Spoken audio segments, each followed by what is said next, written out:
بعض شاعروں نے اس دیوار کا ذکر اس انداز میں بھی کیا ہے، ہنسے جو وہ میرے رونے پہ تو صف مژگاں نہ سمجھو، تم اسے دیوار قہقہا سمجھو۔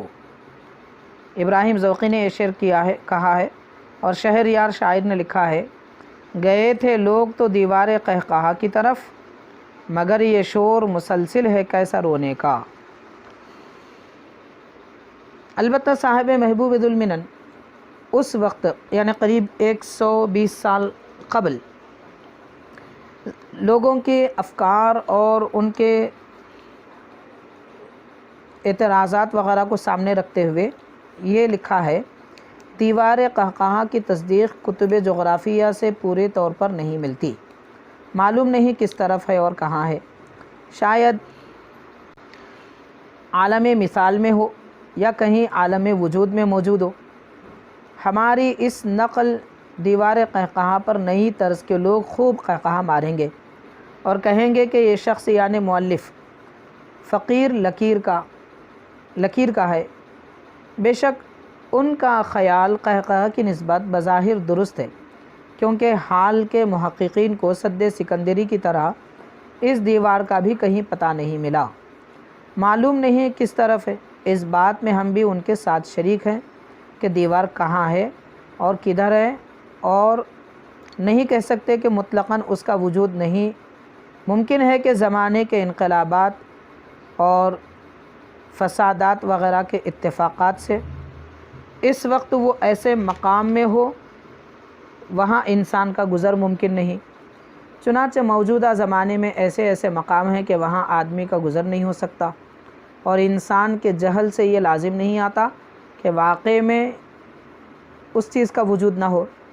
تعویل کر کے اور بے فائدہ اس کا ایک مصداق قرار دینا یہ ٹھیک نہیں، جیسا کہ بعض نے سد سکندری سے دیوار چین اور یاجوج ماجوج سے تاتاری مراد لیا ہے۔ ایسی اس قسم کی کوئی تعویل نہیں کرنا چاہیے۔ جو لفظ استعمال کیا گیا، جو واقعات بیان کیے گئے، اس کو اس کے حقیقی معنی پر محمول کیا جائے اور اس میں کوئی تعویل نہ کی جائے۔ واللہ اعلم والعلم عند اللہ۔ یہ صاحب محبوب ذو المنن نے جو بیان کیا اس کا خلاصہ ہم نے آپ کی خدمت میں رکھا ہے۔ بہرحال حاضرین، حضرت مومن شاہ خاموش رحمۃ اللہ علیہ، جو شاہ مومن چپ کے نام سے بھی مشہور ہے، ان بزرگوں کے متعلق مختصر سی کچھ وضاحتیں اور تفصیلات آپ کے گوشے گزار کی گئی۔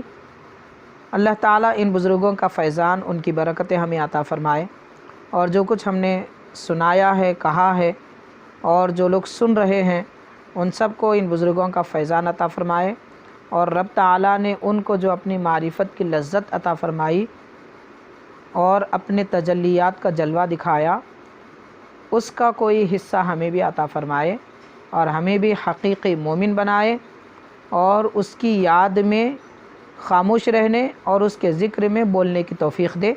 صلی اللہ تعالی وسلم علی خیر خلقہ سیدنا محمد وآلہ واصحابہ اجمعین، الحمد للہ رب العالمین۔